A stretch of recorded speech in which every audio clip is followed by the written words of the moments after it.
1.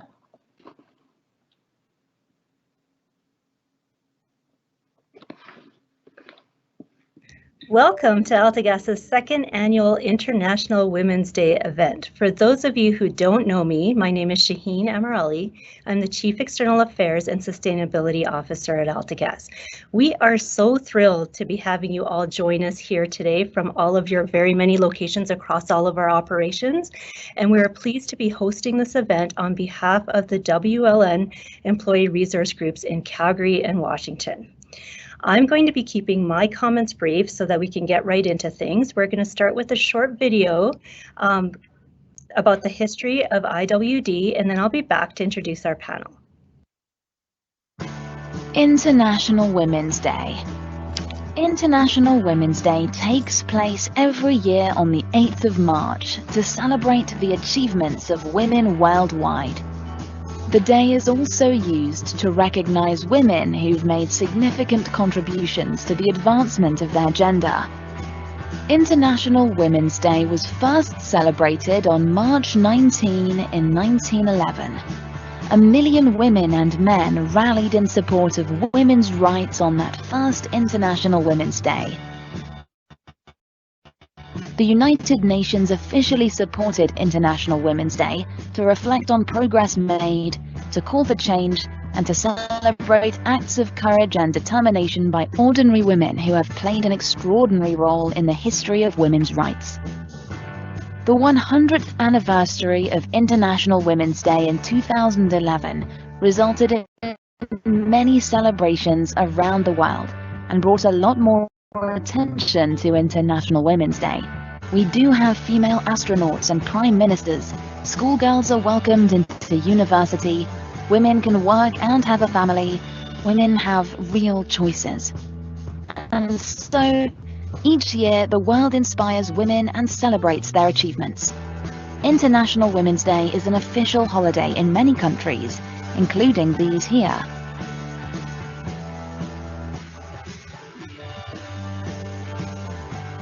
Do your bit to ensure that the future for girls is bright, equal, safe, and rewarding.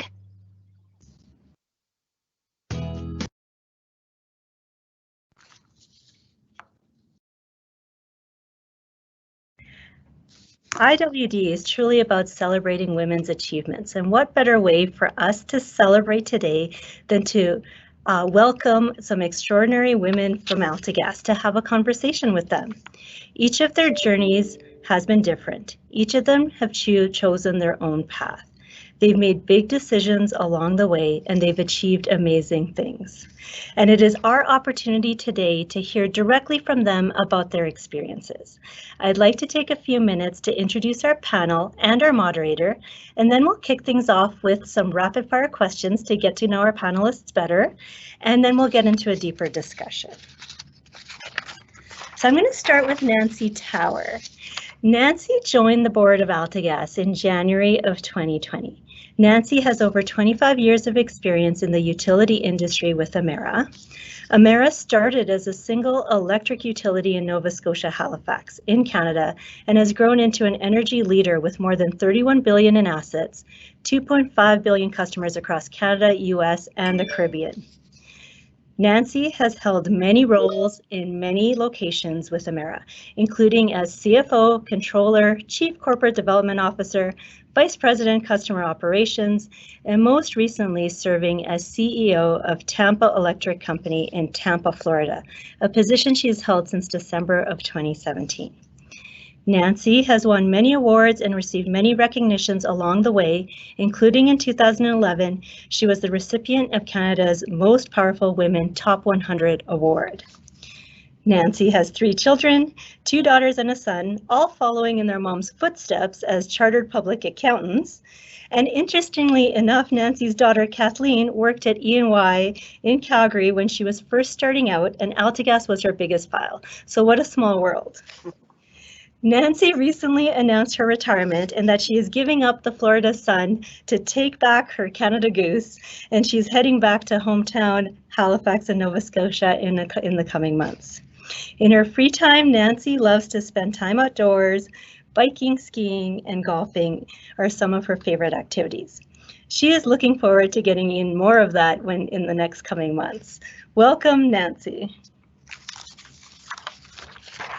Next up is Michelle. Michelle Musgrove is the Vice President of Customer Experience of Washington Gas. She joined the company in December of 2019. She may be a newbie to the utility sector, but she is a veteran of her craft. She has more than 20 years of specialized marketing experience, including marketing strategy, multicultural marketing, loyalty program management, relationship management, and customer experience management. Prior to joining Washington Gas, Michelle was the Senior Vice President of AARP's Experience Function, where she led the organization through transformative change in customer experience and experience redesign. Before joining AARP, Michelle led successful marketing programs at AOL, American Express, and JP Morgan Chase. Michelle has her hands full at home as well. She has 2 growing active boys, ages 7 and 10. She has a large family that lives locally, and when she gets an opportunity to have some quiet time, she likes to spend that time walking her poodle, Rosebud. Welcome, Michelle. Thank you. Next up is Colleen. Colleen Starring is the Senior Vice President and Chief Operating Officer Utilities at Washington Gas. She is also the President at SEMCO. Colleen is homegrown within the utilities. She has done every job imaginable, worked in every function and department. Over the first 20 years of her career at SEMCO, she worked in customer service and billing, measurement and in operations and technical services. Throughout these years, she held numerous roles with increasing responsibility and gained experience in government and regulatory affairs, marketing, purchasing, and accounting. She then went on to hold various senior leadership roles at various locations. She's been across North America with the utilities, spent 5 years in Alaska as the president of NSTAR. She traded in her fur coat for her hipster sunglasses and moved to Vancouver, BC, Canada as the president of P&G, then headed home to Michigan as the president of SEMCO, and now is in the nation's capital in DC in her current role with Washington Gas. She is always up for a challenge and game to try something new. Colleen is the proud mama of 2 daughters and has a lovely granddaughter. Her daughters are spread across the country on opposite ends, California and Virginia, and so on their free time, they like to rack up the air miles and pay their daughters a visit. Welcome, Colleen. And last but not least, we have our wonderful moderator, Angel Rodriguez. I feel that Angel needs no introduction. He knows everyone and everyone knows him, and it's hard to believe that he joined AltaGas just in September of 2020 as a Vice President, People and Culture. Angel has more than 25 years of corporate executive experience as a respected senior business and human resource leader. He has played a key role in several businesses and human resource transformation for organizations of all sizes and across multiple industries, domestic and international, leading all functional areas of HR. Throughout his career, Angel has demonstrated a sincere passion for cultural growth, including diversity and inclusion, team alignment, personal accountability, sustainable solutions, and long-term impact.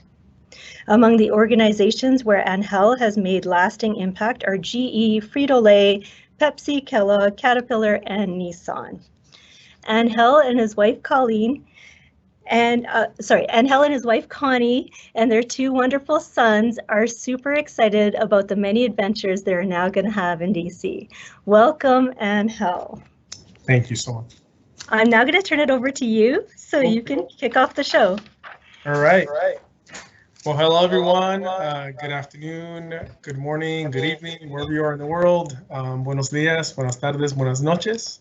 It is really my honor to be the moderator for today's session. And our panel discussion will have 3 components. One will be a set of get to know you questions. Then there'll be some thematic questions for our wonderful panelists. And then finally, we'll open the floor for any audience questions. That'll be the flow. So to kick it off, I would like to start with the get to know you questions. And I will we'll go in a sequence that I'll moderate throughout our session. So our first get to know you question is, what is your soulful food? What is your soulful food? And Nancy, we're going to kick that one off with you, if you don't mind. So for me, a big bowl of curry. Great. Thank you. Colleen, you're up next on that one. Well, I'd like to say something like broccoli or Brussels sprouts, but it would absolutely be potato chips. All right. Wonderful. And Michelle? Baked mac and cheese all day. Competitions in the family and everything. Awesome. Awesome. The next get to know you question. What are you binge watching on a streaming service right now? And I'm going to kick that one off with Colleen. Oh, that's a good one. Sinners on Netflix. It's fabulous. Love that. Yes. And then let's go to Michelle. So I love nostalgic 80s TV. It's really embarrassing, but I watch Love Boat every night on Netflix. Captain It calms me. That's wonderful. And Nancy?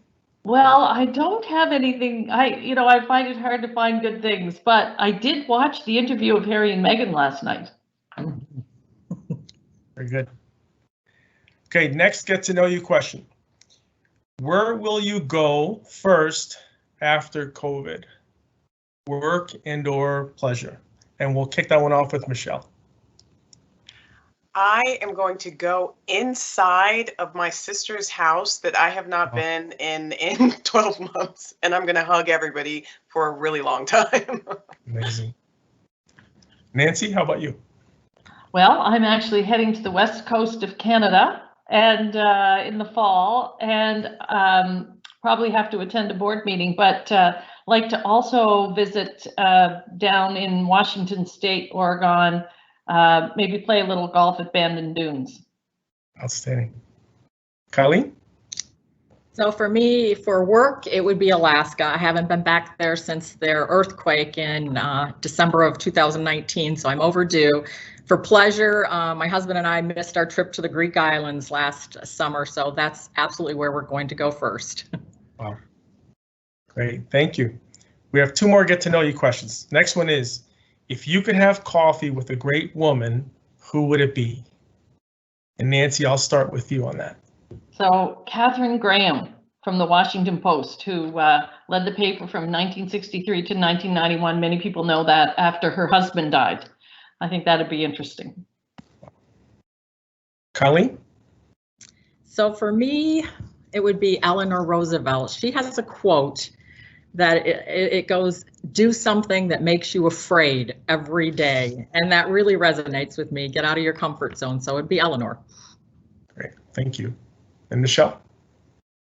I'm going to stick with Nancy's theme of the interview last night and be a little cliche and say I'd have to sit down with Oprah. Her ability to build that empire across so many different functions, I just find fascinating. Great, thank you. And our final get to know you question is, what is your greatest accomplishment? And Colleen, we will start with you. So I would have to say my 42-year marriage and our 2 daughters, because anybody that's been married a long time knows that's a challenge and that's really tough work. And Michelle? So I really worked really hard to master, it's a little bit like the topic of du jour, but mindfulness, right? So working really hard to stay where I am and not constantly chewing on what has happened or what might happen. And getting to that place has been a significant accomplishment for me. Thank you. And Nancy? Similar to Colleen, it would be raising my 3 beautiful children. Wonderful. Great. Well, thank you all so much for this get to know you rapid fire of sorts set of questions. And we will now move on to the next section of our panel discussion. That'll be around some specific themes. And this next theme is around overcoming challenges. And the question is, over your careers, you've seen an evolution to increase diversity and inclusion. What perspectives do you have on this evolution? And what are some of the biggest challenges you have personally overcome through this evolution? And we'll start that one off with you, Michelle. Sure. So I think that diversity and inclusion in and of itself has become more diverse and inclusive. I mean, I think historically it was all about ensuring certain numbers of women and African Americans and Hispanics and underrepresented groups. And now I think organizations are broadening their outreach. I think progress has been made for additional groups like the LGBTQIA community, veterans, people with disabilities. And there's so much now today about the inclusive aspect of it, which is not just making sure you have the people there, but making sure that they are successful and that they can bring their whole selves to work. I can say that I'm a mother. I can say that I'm Muslim. I can say that I have a partner and not a husband, right? And so I like where that's going.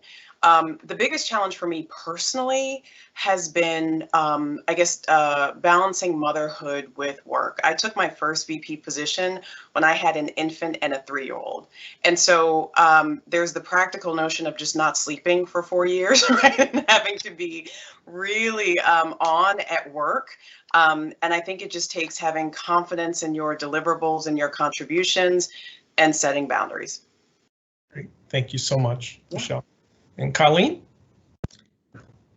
So obviously all of you know I've been doing this for 40 years, so I've absolutely seen an evolution, and the progress is real, but we all know we've got a ways to go still. So I thought I'd give you a personal example, and this isn't that long ago. So 12 to 15 years ago, I would always attend the AGA Managing Committee conference, and myself and another female colleague were the only 2 females there. And we were always looked at as we were somebody's spouses. We weren't there to represent our industry. We were the spouse that had tagged along to the fabulous place that we were at. And now when I go, there are so many females across the board, whether it be in engineering, operations, they're represented at the board levels. And so that's been really fulfilling for me. And it's been a huge change and a huge difference. I mean, females are at the table, they're making the decisions like Nancy, they're leading companies. And just in that short span of time, 12 to 15 years, from being 2 females at a huge conference to I think the last time I was there 2 years ago, it was overrun with females, and I felt really proud of that.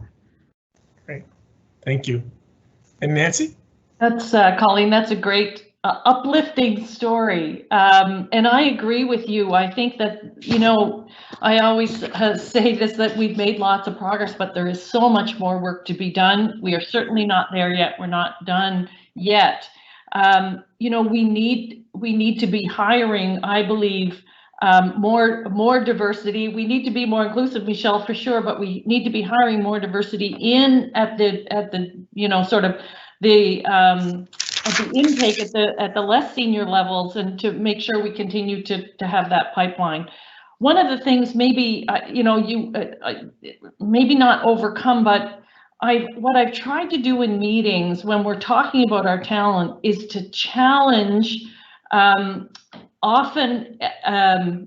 So I'll say often in the early days, it was the men speaking about how they spoke about the women talent, and to challenge the way that we were collectively, I'll say, speaking about women talent.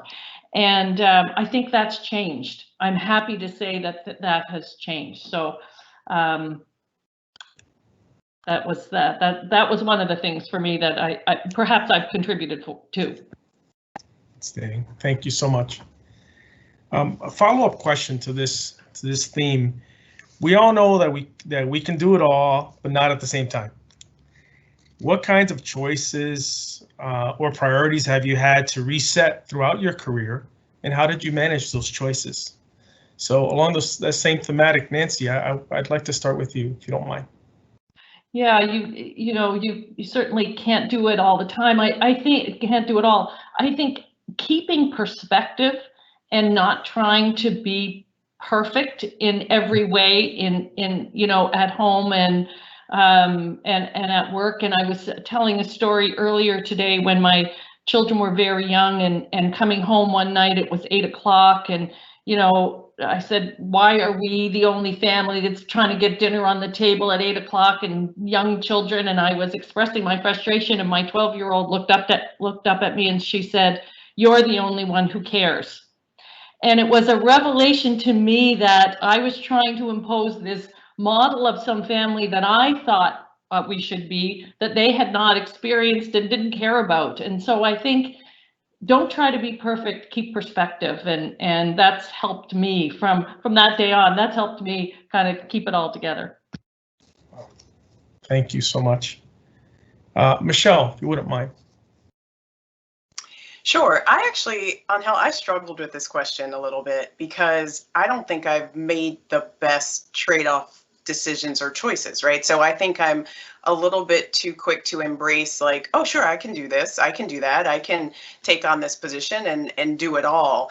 And not that I would do it differently, but I thought it would be important to highlight that it's just hard, right? So one of my favorite articles, you guys may have seen it, it was in the Atlantic. It had like 5 kajillion shares, but it was by, her last name is Slaughter. It was called Why Women Still Can't Have It All.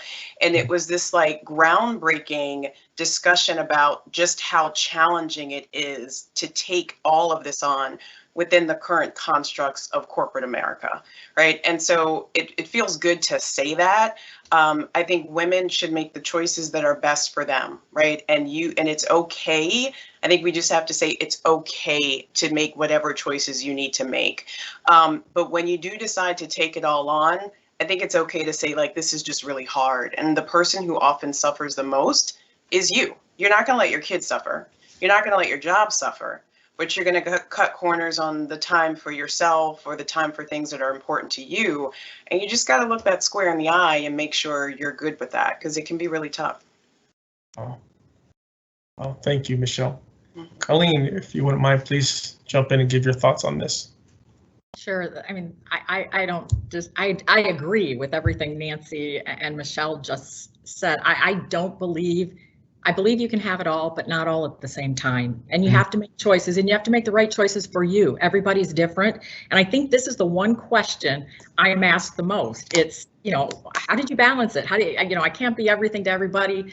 And my answer is simple. I had a husband that traveled all over the world. I was bitter and stayed at home, and I raised our 2 girls while I worked 8 to 5 jobs. But I never looked at that as I was giving something up, because I was learning.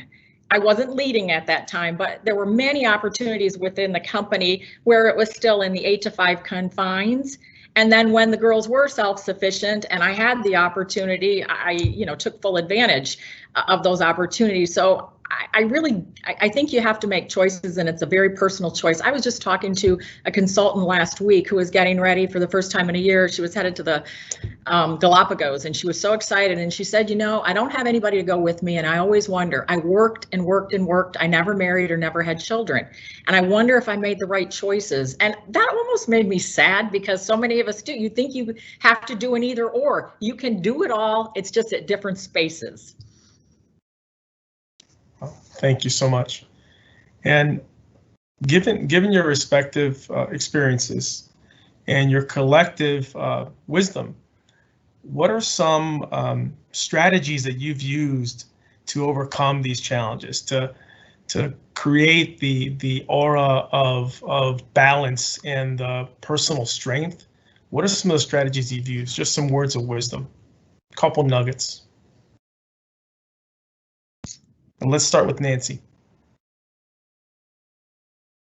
Well, I think maybe to Michelle's point, just saying sometimes I'm not feeling in control. I'm not feeling that it is hard. Sometimes it's hard.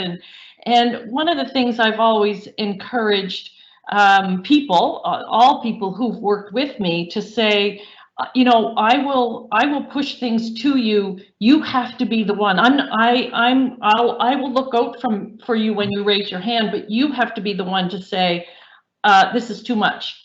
And I'm relying on you to do that. And so I'm going to challenge you as much as I can, but you have to be the one to say, throw up the white flag. Thank you. It's powerful. Michelle? Yeah, I have found that I have just had to navigate my life in the way that I need to navigate my life, right? And so if dinner is at 8 o'clock, that's fine. If I leave the office and have dinner with my family and get back on in the evenings, because that's how I manage my life, that's how I manage my life. And so I'm doing this constant, like, this is what I need for my sanity and to get the work done and to be a good mother, in a way that I hope serves the organization, as well as serves me. And just being honest about that and open about that, and having, conversations about that. Is this still working for everybody? Right? Is it working for my boss? Is it working for my kids? My husband? We're good? Yeah, okay, then we can stay forward. But just getting creative and not feeling like you have to fit a very specific mold. And I'm actually encouraged that the pandemic is going to break some of those molds a little bit. I think we're showing that you can just get it done. And some of these old notions of what it takes, like after a year, and being able to perform in the way we have, I think a lot of companies you're seeing actually are willing to let some of those old molds go. Great. And they're going to get the best women, by the way. Great. Colleen, any additional words of wisdom? I don't know about words of wisdom. I have struggled with, since the pandemic, this whole idea that everybody works remote and they can be on at any time and they work, the work-life balance. They may be on at 9 o'clock at night after the kids go to bed. And I was probably what I would call a hardcore resistor to that kind of thing at the beginning, because I just couldn't get my head around. I need you to be able to answer me, to do this, to do that. I need to know you're working. How am I going to know you're logged in? And 1 year later, of course, all of that's changed and my thinking has evolved considerably. But the other thing I would say is don't try to do it alone. Nobody's expected to know everything. Seek out, there are so many people that will offer guidance, help, an opinion, a thought. So, don't think you're an island. Just reach out to other people and ask for their input. Right. Thank you. And we have one more question on this section, and it's, how did overcoming these challenges make you a better leader? And for the sake of timing, I think, why don't we just do Michelle and then Nancy, and then we'll go to the next section. I think that I am tapped into the human needs of my team, right? I see them as whole people and not just people who, punch a clock during a certain time. And because of that, historically, I've gotten really lucky that I've been able to pull in really top talent, right? So a lot of people want to work for me because I take this human perspective, and I've been able to, in prior companies, kind of pick the best of the best, right? And so I think when you show that nurturing side of yourself and you are the mentor, I care about your whole self, you can get top talent. Great. Thank you so much. I think similarly, as I said earlier, I think I've been able to give people lots of challenges, but they always knew they had the freedom to speak up and say, okay, I'm at, that's enough, or give me more, or whatever. And so I've always had a receptive ear, and so I've been able to work with some really great people as a result of that. Great, thank you, outstanding. I'd like to move on to the next section, which is around impact as a female leader. And Colleen, we'll start this one off with you. And so the question is, can you provide an example of a time when being a woman on a leadership team had an impact that may have not occurred otherwise? Yeah, I'm struggling to give you an exact example, but I'll give you a theme. I think when we're having discussions around people and people decisions, I have found that I bring a very different voice to the table than some of my male counterparts. And they'll look at me and say, wow, I didn't think of it from that perspective, whether it be communication to people, how you treat people, a change that's coming around that affects our people. And so I think that my ability to get folks to see the people side and the whole effect has been something I'm proud of. And 9 times out of 10, I'll get, you're right, we're going to do it that way. And that's very satisfying. Outstanding. Thank you, Colleen. Nancy, can you chime in on this question? Yes. So I've been, as Shaheen said when she introduced me, I've been here at Tampa Electric for the past 3.5 years or so. And when I came here, I sort of came quite abruptly, I'll say, and I landed with a new team and very quickly came to realize that the team was not functioning as it should. It was not functioning as a team. And I realized, and I don't know whether it is a female thing, but I wasn't about to tolerate the bad interrelationships on the team, and I knew that we could not overcome this with simply hard work. Everyone work a little harder and it'll all be okay. And so I set about bringing someone in to help me and help repair the team, get the team working as a what is now, I believe, a very high functioning team, and so we've achieved a lot of success as a result. And so I think I don't know whether it's a female thing, but no patience for that, but also believing that relationships can be fixed and they need to be fixed to be able to achieve success. Great. Thank you so much. And now I'd like to move to the next section of our panel questions, and it's around advice, career advice, or advice in general, leadership advice. And the question is, what is your advice for those starting their careers, in the middle of their careers, and those in the latter half of their careers? So advice for those that are early career, advice for those that are mid-career, and those that are in the latter half of their careers. And we'll start that off, Nancy, if you don't mind, with you. So, so some of it goes across and probably the early and the middle, but a couple of pieces of advice.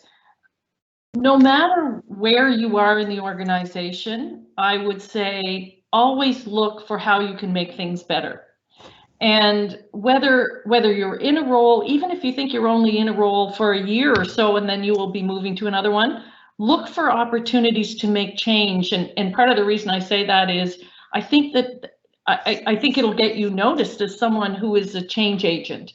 And part of the advice I think also is get yourself noticed. You know, speak up in a meeting. If you've been invited to the meeting, it's because someone wants to hear from you. Don't sit there silently. Ask questions, speak up, get yourself noticed. In the latter part of the career, I think it's the same. I think as long as you're in an organization and someone is you're being compensated for being there, you should be doing the same sorts of things, trying to change things to make it better, working hard every day. And I think that's how you'll get joy from your work as well. Great. Thank you, Nancy. Colleen? So I took this question very literal. So for folks beginning their career, I would always say, you know, work hard and learn the business. In the middle of your career, I would say expand your opportunities, get noticed. And also, you know, not all career moves need to be promotions. You move horizontally across the organization, because that goes back to, again, what Nancy, that's how you get noticed. You're somebody that's going to take a risk. I'm going to move along. You don't have to stay there. That doesn't have to be the area you end up with or in for your entire career, but that's going to help you be noticed. My other thing is, you know, toward the latter parts of our career, and it's something that I'm really focused on now, it's kind of to look back and lift up there. I mean, we have an obligation to really help those that we brought into the company and make sure they're successful. You always hear the cliches about women and how we've not supported each other. That's another evolution. I think it's completely different now, and women are supporting each other, and we want to see each other succeed, and we are providing each other opportunities. And so I would say there needs to continue to be a look back and a lift up. Wonderful. Michelle, could you please chime in on this one? Yeah, and before I do mine, 100% to Colleen, that is a myth that women don't support each other and that you have to be this kind of hard-nosed, ultra competitive. We absolutely have each other's back. And so it's important to kind of get in that game, right? But so just here to that, Colleen. But my advice early on in your careers, don't tell yourself no. I think women all the time don't put themselves out there because they're afraid of the rejection. Let somebody else tell you no. Don't tell yourself no. Don't tell yourself no. I think mid-career, learn to be a good negotiator. actually. I think women leave money on the table, leave opportunities on the table. Men consistently have always negotiated harder with me for roles where women will accept the first thing I give them. And then the third I would say is don't be so hard on yourself. I was talking to my professional coach when I took on my SVP position at ARP, and I was like, I can't mess up. I've got to get this right, and I can't do that. And she said, you know, Michelle, men don't talk to themselves like that. You know? And I just laughed. And she's like, they're more often to be like, I am here, you know, like I have earned it. Whereas I've been given this opportunity and I've got to get it right. And I think you got to take that pressure off yourself because it can be a heavy burden to carry. Wow, thank you so much. This next question is, I'll kick it off with Nancy. And it's, how do you approach a situation to expand perspectives, to shed light on different points of view? Well, I would answer that fairly simply and say, ask a million questions. And, you know, Colleen, I think it was Colleen who said it earlier, you know, you're there because you bring a different perspective. And so to be able to shed light on that perspective, sometimes it can be just simply summarizing what's been said, but questioning and just sort of not being satisfied with the answer you get all the time is a technique that I think works well. Thank you. Michelle? I think as leaders, we can take on the added responsibility of soliciting that different perspective, right? So I love to, in a meeting, if there's a dominant figure, you know, turn to the quiet person. Now, introverts don't love being put on the spot, so you have to be careful not to make them too uncomfortable. But, you know, what do you think? You know, Shaheen, I haven't heard from you. Do you agree with that? Do you not agree? And really drawing out those different perspectives, and then you create the culture, right? The environment that facilitates that discussion, and it starts to come easily. But you do have to work at it. But I think as leaders, we have the ability to increase that inclusiveness in meetings and other decision making. Thank you. Colleen, can you chime in? I think I would echo exactly what's just been said. It's always seek input, involve everyone in the conversation. I mean, there are employees that normally wouldn't be asked, ask them, because you may get amazing answers, feedback, input, ideas.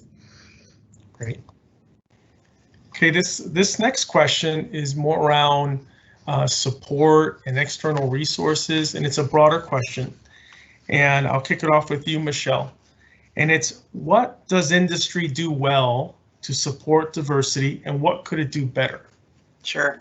So I have to say, before I answer that question, I've only been in industry for 4 months. So I come from marketing and I come from consumer products. So Angel will appreciate this. In my old company, we were 60% female. You guys probably can't even picture what that feels or looks like, right? 60% female. So I was hiring to build up the customer experience team. And I remember going to my leadership team and said, find me a man. Like, you cannot keep coming back to me and telling me that there are no capable men out here who could do this job. We have got to get a male's perspective into the work that we do, or it'll be short-sighted, we won't be innovative. So I will say my perspective within industry is very limited, but what I will say about just general business is that the every industry is starting to talk about diversity and inclusion in a way that we have not before. I have seen more people become chief diversity and inclusion officers this year than I have seen in the last 5 to 8 years. The social justice activities of the summer are encouraging us to have what people are calling courageous conversations. And I love it. I think that that's how you have change. I think that that's how people feel heard, and that you can increase employee engagement by really leaning into that feedback. So I love that we are talking about things that historically there has been fear and reluctance to talk about across the board. Great, thank you. Colleen, could you comment on this one? Yeah, so with Michelle's 4 months, then you go to my 40 years. So, and Nancy will know this. So the utility industry has always been a very male-dominated industry that meant for years and years you walked into the room terrified because you were the only female in the room. And what the industry is doing, and what I'm so encouraged about right now at WG. I mean, we've been looking to fill a few roles, and they're engineers, and our best candidates are females. The STEM programs that we're teaching in school, that's bringing up all of this great talent that it just wasn't there before. And the other thing is we're telling our story better. I mean, nobody, you don't ask Johnny or Susie or a 7-year-old, what do you want to be when you grow up? And they say, oh, I want to be a utility executive. That's just probably not on their radar. But I think the industry is doing a really good job of telling the story. These are good jobs. There's tremendous opportunities in these jobs. They're stable jobs. So I think we've come a long way into diversifying and inclusion, having more inclusion. But we've got, as I said at the beginning, a long way still to go. Great. Thank you so much. Nancy, could you please? Yeah, Colleen, yes, lots of the only woman in the room time early in my career. I think back to the time when I was chief financial officer in a utility company, right? There was like it was hard to find another woman. We have made some progress. I think in the past, perhaps we were narrowly focused on skill and intellect in terms of promotion, whereas now I think we've broadened our perspective on what do we really need to enhance the value of the organization. What are those skills that we really need? And I think we're now thinking about it much more broadly, which is good. And so we are trying to, and I assume the same thing at AltaGas is, trying to put people in different roles where we might not have done that in years gone by. So getting more diverse voices and people in roles. We need to do a better job of that. We need to continue to do that. We need to bring more diversity into the organization in the first place and grow that talent. But we're making progress. We need to, pat ourselves on the back a bit. We are making progress, but more road to go down. Great. Thank you all for your amazing insights thus far. We're moving to the next section of our panel discussion, and they're more general questions. So I will ask these questions, and then really, as any one of you would like to chime in, please do so, and we'll flow from there. One question: what is the question you get asked the most as a female leader compared to your male colleagues? Any one of you jump in. Colleen, go for it. Yeah, I mean, two things. Really, it is the work-life balance that we talked about earlier. Like, how did you balance it? And the other thing is, especially since I've come to WGL, and they're like, okay, well, you read meters, you worked in the field. They'll ask me my story and how I got from that place to the place I'm at now, and it's kind of fun to tell it. So those are probably the two most asked questions for me. Great. Any other thoughts? So it's maybe it's not the question most often asked, but something interesting has happened over the last little while with me as I'm leaving here. People are reaching out and, saying thank you. And a lot of women are reaching out and saying, thank you. It's been so great to have you here. And what they've said to me is interesting, that they talk about a quiet confidence. And so the difference, I think sometimes in people's thoughts, they think that a leader has to be big and bold and brash, and maybe that's the old-fashioned view of a leader. But people still think of what's the leader of a utility company look like, and I think I came here and it looked very different for them, and so I think it's opened up their eyes to say, gee, I can be that too. And so maybe not the most asked question, but the reaction, and I've had it from a number of people recently. It's powerful. I get that. How do you juggle it all the time? How do you keep all the balls in the air? And it's just the only fascinating thing about that question is still in 2021, men do not get asked that question, which speaks to like the discrepancies that still exist, right? So our male counterparts have kids just like us, right? But and on Hell, I bet you don't get how do you juggle it all very often. Not too often. Not too often. But yeah, that's the one that I get all the time. Thank you. The next question I have, and what I'll do is why don't we float Nancy, Michelle, and then Colleen on this one. What was the best advice you've received? The best advice I received was probably from my father, who told me, don't burn bridges. And early in my career, I had a boss that was, anyway, I said, when I leave that situation, you know, he's gonna know.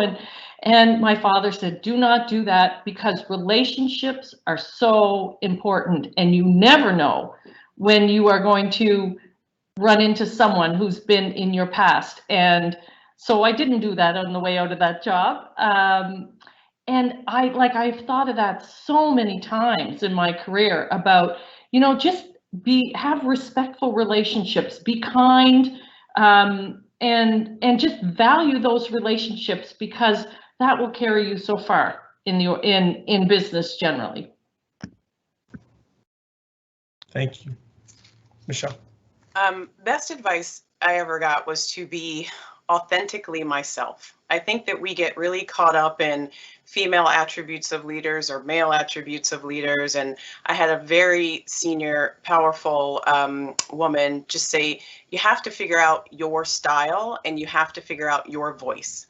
You have one and I want to hear it and you got to use it, but don't try to emulate what you think success looks like. If you want to be nice, be nice. I think women sometimes get this, like, make sure you're not the one that's, you know, collecting the donations for the baby shower. I'm making it up, right? Mm-hmm. And so that kind of gets in your head, like, can I not come across as too soft or kind or whatever? And you can kind of get wound up in that. And so at the end of the day, I just try to be authentically Michelle and whatever that kind of comes with.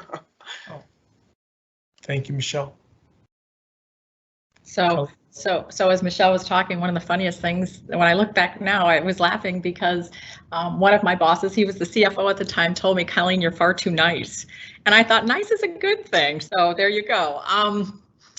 So the best advice I ever got, I had received a big promotion, and I was, it was a big deal.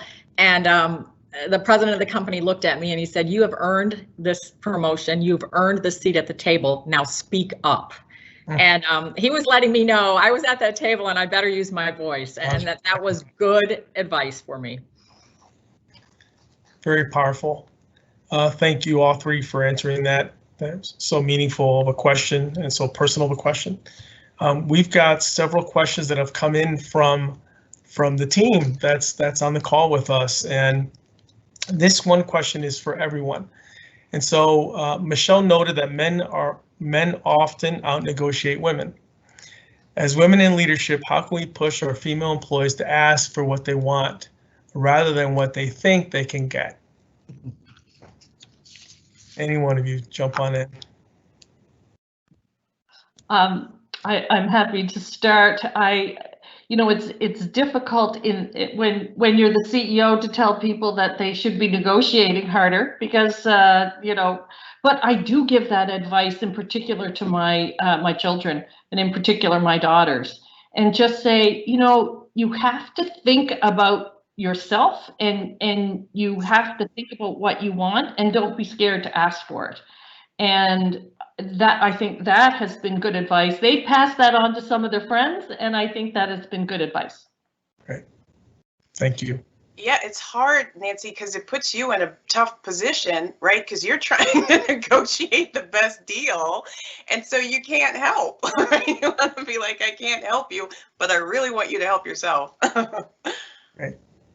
Yeah, for me, it was, I mean, I have, again, a personal example story, and it was a male counterpart who had retired, and I knew what his salary and compensation package was. And, you know, I was stewing a bit about, mine was very different. And so, you know, I put a plan together, and the thought was, well, what's the worst that can happen? He can say no. So after a lot of practice, I had my appointment and I went in there and he said no, just like that, no.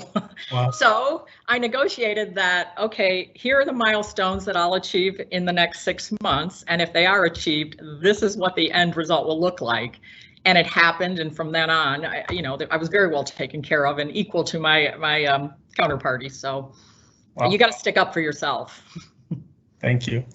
And there is a tie into sponsorship, right?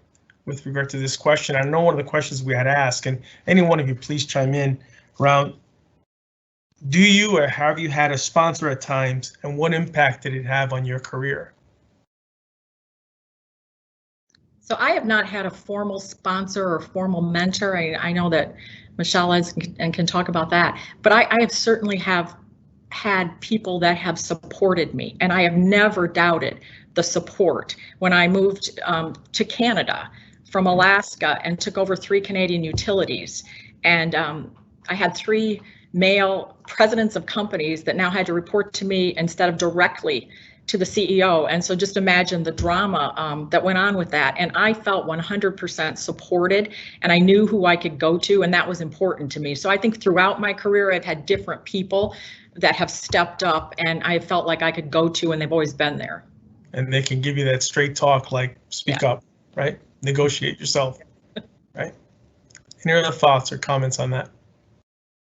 I don't know that I would call him a sponsor, but our previous CEO at Emera, Chris Huskelson, the women would all call him gender blind, because he would just really look for the person who he felt would do the right job.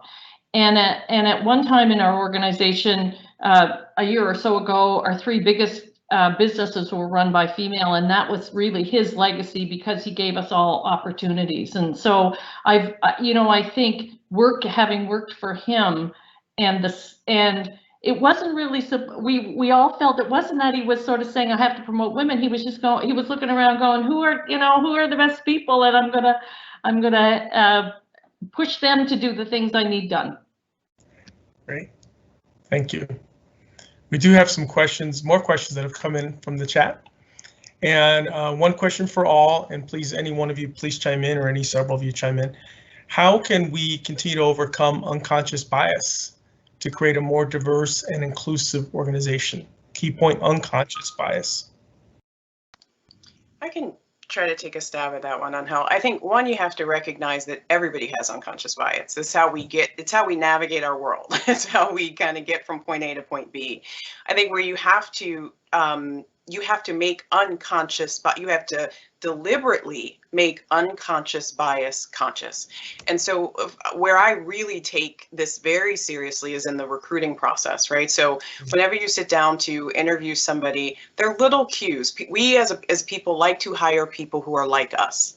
This person goes to the same elementary school as my kids. This person travels. We have the same alma mater.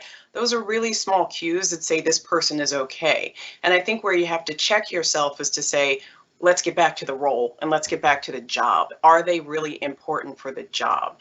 And so one, I think it's just being aware of our inclination as human beings. It's not evil, right? This is our inclination as human beings. And trying to check that as best you can, but then also offering, I'm big on panels, interviews, getting different perspectives. Do you agree with me? Do you get this, do you get the same read on the person? So you're always putting in those checks and balances to make sure you don't fall into your own unconscious biases.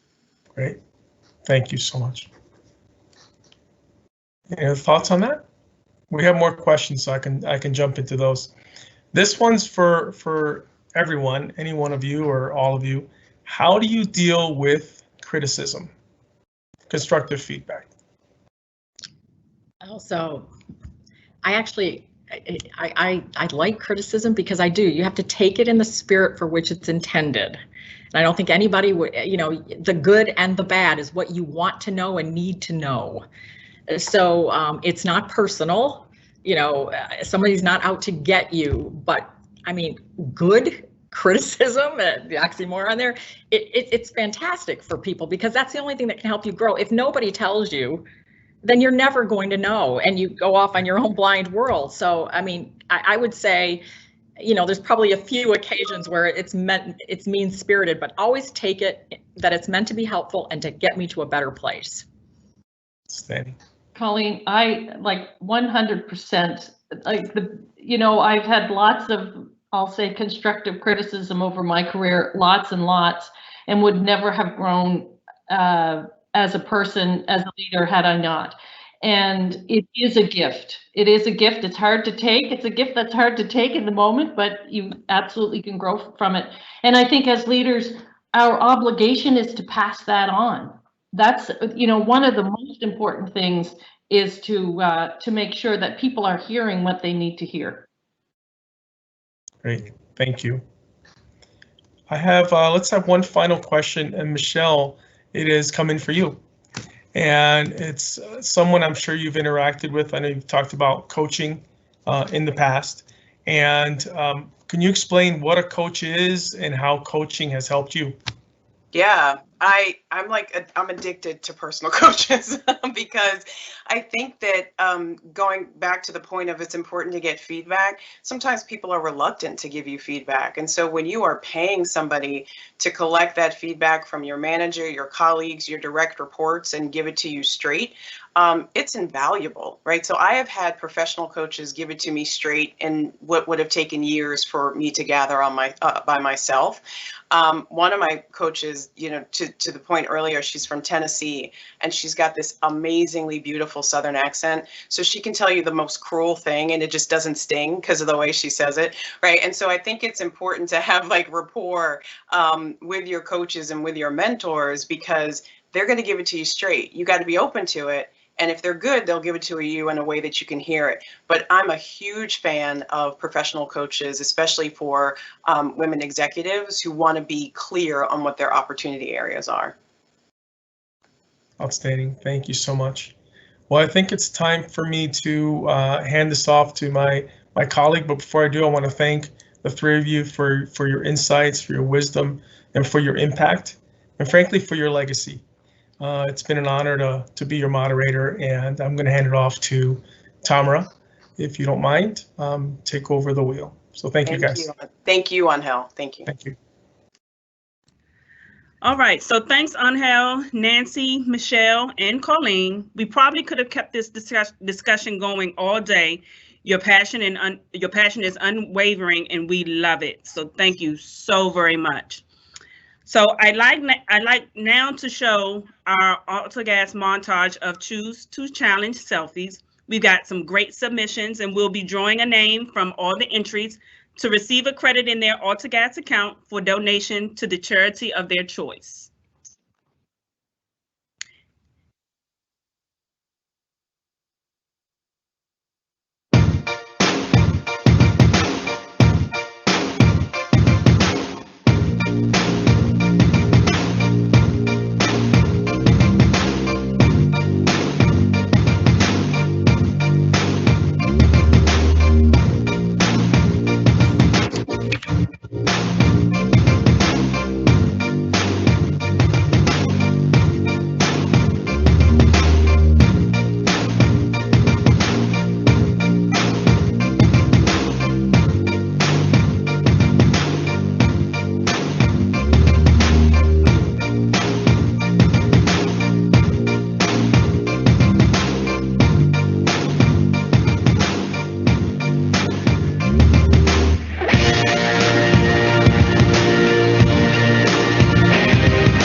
Nice, very nice. And so the winner of the AltaGas Cares credit is Miss Candace, and excuse me if I mess your last name up, Barakoff. Congratulations. You'll receive an AltaGas Cares credit into your account.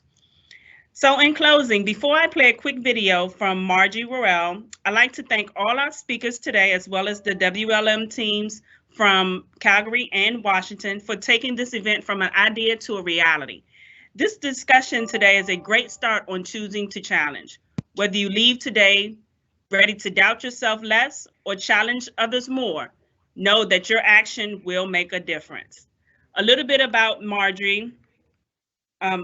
She's an internationally renowned thought leader, speaker, and brave leadership expert. She's empowered millions globally to overcome their fears and unlock their true potential, to live more purpose-driven lives, to make a greater impact from others. Thanks again, everyone. Enjoy. Beyonce once said, "I'm not much one to gamble, but if I'm going to make a bet, I'll make a bet on myself." So this International Women's Day, I encourage you to make a bet on yourself, to back yourself more, to doubt yourself less, and to dare to step fully into your power and your unique brand of brilliance to become the woman that you have it within you to be. The theme for this International Women's Day is choose to challenge. So there's three main ways I would love you to choose to challenge. One is choose to challenge that little negative noise in the back of your head that sometimes says you don't have what it takes, or who are you to aspire to be whatever it is that inspires you most. Secondly, choose to challenge the labels that other people may have put on you that have been hemming you in, even unconsciously. And thirdly, choose to challenge other women when you hear them talking themselves down and failing to really own their value and internalize their own strengths and success. We women will rise higher and go further when we have each other's backs, when we're championing each other's greatness, and when we're challenging the gendered norms, barriers, and biases that have too long held women back and stifled our potential as leaders, as change agents. So this International Women's Day, I encourage you, back yourself more, doubt yourself less, and if you're going to make a bet on yourself.